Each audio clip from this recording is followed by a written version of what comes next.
Hello, this is Dr. Grande. Today's question is, can I analyze the case of Bryce Laspisa?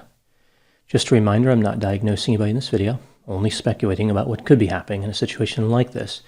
If you enjoyed this video, please like it, subscribe to my channel, consider supporting me on Patreon, and check out my podcast, Bella Grande Media. I will put the relevant links for those items in the description for this video. First, I'll look at the background in this case, including the timeline of the disappearance, then I'll offer my analysis. Bryce Laspisa was born in Illinois on April 30, 1994. He was the only child of Michael and Karen Laspisa. He grew up in Naperville. After he graduated from high school in 2012, the family moved to Laguna Niguel, California. Bryce studied industrial and graphic design at Sierra College in Rocklin. This was about 465 miles north of his parents' home. Bryce was described as outgoing, cheerful, and charismatic. He did not have any trouble making friends. He started dating another student at the school named Kim Sly. Bryce appeared to be future-oriented. When he was back with his parents during the summer after his first year in college, he enrolled in an English class at a local college to get ahead for the next year. In August of 2013, Bryce returned to Rocklin to get ready for the fall semester of his second year. Over the course of the next 2 weeks, friends of Bryce noticed a change in his behavior. He had occasionally consumed alcohol and drugs, even though he was only 19, but not to an extreme level. At this point, however, he started drinking every day, and he graduated from beer to hard liquor. He denied anything was different or wrong. His girlfriend was not pleased with his behavior. It sounds like she was asking him a lot of questions. She was concerned. In addition to his alcohol consumption, he admitted to her that he was also taking Vyvanse. Vyvanse is a stimulant often used to treat ADHD. Bryce did not have a prescription for this drug. Bryce's girlfriend noticed that he was staying up all night and drinking and playing video games. He seemed to have a lot of energy. This, of course, would be consistent with Vyvanse. She continued to have serious concerns about his behavior.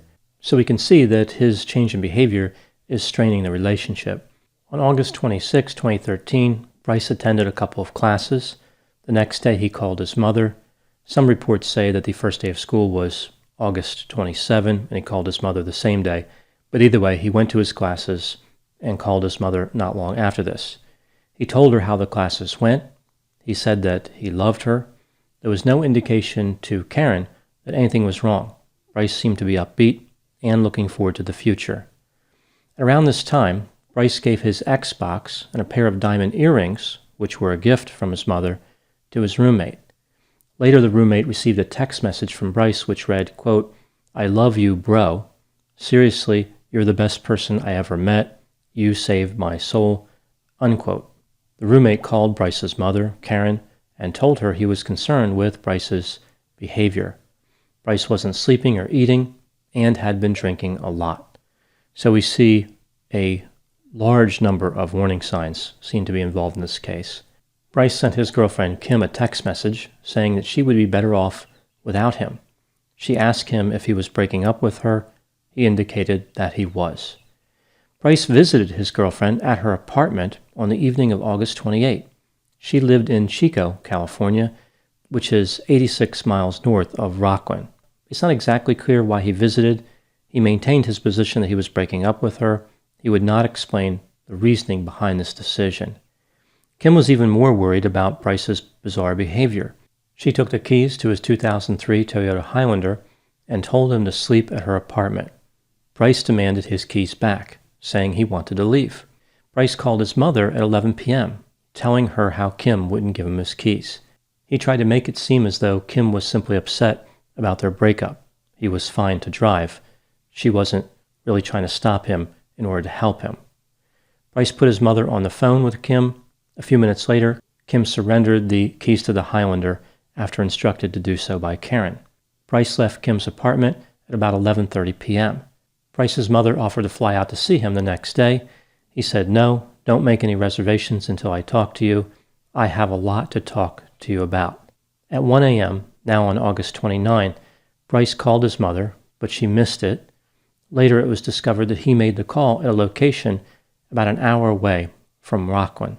Bryce's parents received an automated message from their car insurance company in the morning, which indicated that a request for roadside assistance had been received for one of their vehicles, specifically Bryce's 2003 Toyota Highlander. They wondered if something happened to Bryce. They called his cell phone, but there was no answer. They ended up talking to his roommate, who indicated he had not returned home. Looking through Bryce's credit card transactions, his parents found a charge from a place called Castro Tire and Truck, an automotive shop in Buttonwillow, California. This town was 282 miles south of Rocklin, which again is where Bryce was supposed to be going. His parents contacted the shop around noon and found out that Bryce had called for help at 9 a.m. from a rest area in Buttonwillow. A technician at the shop named Christian said that Bryce ran out of fuel. Christian gave Bryce 3 gallons of gasoline at about 9:30 a.m. He said Bryce's eyes were a bit red, but other than that, he appeared to be fine. Christian presumed that Bryce continued on his journey, but he returned to the rest area at the request of the parents. Christian found Bryce sitting in his Highlander in the exact same place he had been parked earlier. Bryce appeared to be resting. Christian approached the vehicle and made contact with Bryce. Christian handed him his cell phone and informed Bryce that his mother wanted to speak to him. Bryce could not offer an explanation for his behavior. Karen said that Bryce was speaking clearly. There was no indication he was intoxicated. Bryce indicated that he was on his way to his parents' home. Karen told him to refuel his vehicle, and she would expect to see him sometime around 3 p.m. At 3:30 p.m., Bryce was still not at his parents' home. His parents tried calling him on his cell phone. There was no answer. A few hours later, they called the police and reported him missing. The police were able to locate his phone by calling the cell phone company. The phone was still in Buttonwillow. 2 police officers from Kern County arrived at the phone's location to find Bryce in his vehicle. He had refueled it and was parked on the side of the road near Interstate 5. Bryce told the officers that he was just trying to blow off some steam before continuing back to his parents' residence. They found him to be cooperative and polite, but they were still suspicious. They administered a field sobriety test. Bryce passed it without any problems. They asked permission to search his vehicle. He granted it. They didn't find any weapons, drugs, or alcohol. The officers told Bryce he needed to call his mother because she was worried about him. Bryce was reluctant, so one of the officers grabbed Bryce's phone and dialed Karen's number himself. The officer told Karen that Bryce appeared to be able to safely operate the vehicle. Karen then spoke to Bryce, telling him to get something to eat and then to continue his trip to her residence. He agreed to those terms. The officers left, but Bryce did not move his vehicle. A few hours later, Christian, again that technician from the automotive shop, drove by the location. He noticed Bryce's vehicle parked on the side of the road. Bryce was still sitting in the driver's seat. Christian called Karen and told her that he would follow Bryce to make sure that Bryce entered the interstate. Bryce went to a nearby gas station and bought a soda. Christian followed Bryce for about 10 miles on the interstate. There was nothing unusual about Bryce's driving. Christian once again called Karen and said that Bryce was heading south on Interstate 5. Bryce called his parents at 1:50 a.m., now on August 30, saying his GPS indicated his ETA was 3:25 a.m. At 2:09 a.m., he called again, this time saying he needed to rest. He was too tired to keep driving, so he was exiting the interstate. He was planning on sleeping in his vehicle for a while. Surveillance footage would later reveal that at 2:15 a.m., Bryce drove his Highlander up a hill at the Castaic Lake Recreation Area. There is no camera covering vehicles going downhill, only uphill, but Bryce must have come back down because he once again passed the camera going up the hill. This was at about 4:29 a.m., so he was captured twice going up the hill in his Highlander. About an hour after this, his abandoned vehicle was discovered on an access road to a boat ramp for the lake. He had driven it off of a 25-foot embankment and crashed into the road below. Later, the investigation revealed that Bryce had his foot on the accelerator even as he was driving off of the embankment. The vehicle was on its side, and the rear window had been broken from the inside, suggesting Bryce had escaped. His phone and laptop were inside the vehicle. His duffel bag was found open on the road right near the broken rear window of the vehicle. His wallet was inside the duffel bag. There was some blood on the driver's seat of the Highlander, but investigators did not believe that Bryce was seriously injured in the accident. There was no blood on the rear window and none outside the vehicle. They did not find any drag marks, therefore they believed Bryce was able to walk in a, at least mostly normal manner. An extensive search was initiated. Bryce was never found, but police dogs were able to track his scent for a short distance. It appears as though Bryce walked away from his vehicle, down to a dam on Castaic Lake, then continued down the road on the dam toward a truck stop on Castaic Road. At the time making this video, there has never been a confirmed sighting of Bryce Laspisa. His parents are still hopeful that he's out there somewhere. The police believe that Bryce brought an end to his own life. Now moving to my analysis, let's take a look at the theories about what could have happened in the case of Bryce Laspisa. I have three main theories here. Theory number one, Bryce wanted to start a new life. This was all an orchestrated event to achieve that goal. This is very hard to do under the best of circumstances. There is no evidence that Bryce made any preparations to start a new life. Usually when somebody wants to start a new life, they don't drive their vehicle off of an embankment, as that is not conducive to remaining among the living. Theory number two, the collision was merely a coincidence. Under this theory, Bryce was just driving around. He became disoriented, like he thought he was pulling up to the lake and didn't realize the embankment was there. Sort of like how sometimes people drive over those concrete barriers in front of parking spaces. After the collision, he was even more disoriented due to a head injury, and he somehow disappeared. Perhaps he was able to get a ride at the truck stop, or he encountered criminals who kidnapped or murdered him. He also could have drowned in a lake. This theory involves a coincidence that is unlikely. Moving to theory number three. Bryce drove off of the embankment in an attempt to bring an end to his life. He was not successful. However, he walked away from the vehicle and somehow succeeded not long after. Perhaps in the lake, or again, he was given a ride at the truck stop and died sometime later.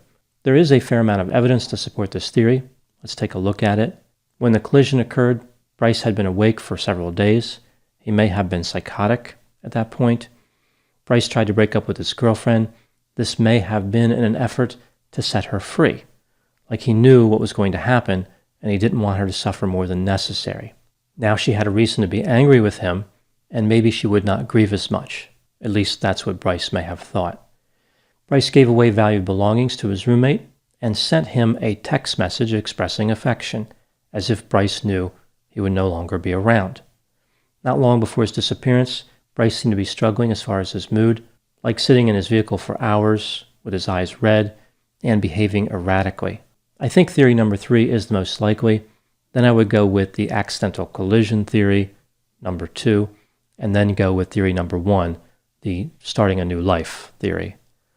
There are a few elements and questions about this case that are particularly unusual or interesting. I'll talk about a few of them here. First item, why did Bryce live in Rocklin, California? Sierra College is a community college. Usually people don't move to go to a community college. Maybe he just really wanted to get away from home. Just seems like a strange choice. This is like moving somewhere to visit a Wendy's or a Chick-fil-A. They're everywhere. You don't move for something like that. Now, I could understand moving to get away from certain fast food restaurants like Taco Bell, but that's another story. Second item, there's this idea that Bryce's substance use dramatically increased out of the blue when he returned to college. This was totally new behavior. He only consumed beers prior to this, yet now he was drinking hard liquor and using drugs. This may have been the case, but it's more likely that Bryce had done this before. He may have been drinking the entire summer, and people only noticed in the fall because that's when they saw him again. If he's going to cut loose in college, why would he wait until his second year? It is certainly possible that out of nowhere, he just lost control of his drinking and drug use, like he was overwhelmed by the availability of all these substances, almost like he just had a bad reaction. Third item, why did Bryce attempt to drive to his parents' residence out of nowhere? The theme of his behavior before his disappearance seems to be this approach avoidance dynamic with his parents' residence. Like he was just trying to get there, but he couldn't bring himself to do it. The closer he he found himself, the more internal resistance he experienced. The police noted that he became particularly anxious and upset when they mentioned his parents. Like he was okay before that, he seemed normal, but that really resulted in a change in behavior. If he no longer wanted to be alive, why attempt to make the drive? It's almost like he was deeply conflicted. Fourth item, the police searched his vehicle and did not find any alcohol or drugs. They also believed that Bryce was not intoxicated. I get the sense that if they had any indication he was, they would have acted on it. They weren't there for fun. They wanted to make an arrest. Bryce was 19. Any alcohol in his vehicle or in his system would have been a crime. It appears as though Bryce was no longer under the effect of substances, yet he continued to behave in an unusual way. Maybe Bryce had a mental health condition other than substance use, or he was really good at hiding the symptoms of intoxication. I find it hard to believe that a 19-year-old would be able to hide those symptoms from two police officers, again, who really probably wanted to make an arrest. Now moving to the fifth and final item. Many people were upset because Bryce's parents didn't make their way to him. Even though his mother offered to fly out, their behavior does seem out of the ordinary. Most parents would not have needed this many warning signs to take action. I don't know if this necessarily means anything. Perhaps his parents were just surprised by his behavior and did not know what to do, or they were not surprised and things had worked out in the past. There could be any number of explanations. My impression with this case is that we don't know enough about Bryce's history. Was there a mental health disorder in his history? Was there substance use that got out of control before? There are major pieces missing from this puzzle. What lessons can we learn in this case? When a person has a drastic change in mood and or with their substance use, there is a cause for alarm. Warning signs should not be ignored or downplayed. In what were presumably Bryce's final days, he may have been cryptic, but he was communicating. There was a message contained in his behavior, and really, it wasn't that incredibly subtle. Many people did try to help Bryce, the roommate, the girlfriend, the parents, Christian from the automotive shop, and law enforcement. Everybody knew something was wrong, but they just could not put their finger on it. They didn't understand the language Bryce was speaking. Those are my thoughts in the case of Bryce Laspisa. Please put any opinions and thoughts in the comment section. They always generate an interesting dialogue. As always, I hope you found my analysis of this topic to be informative. Thanks for watching.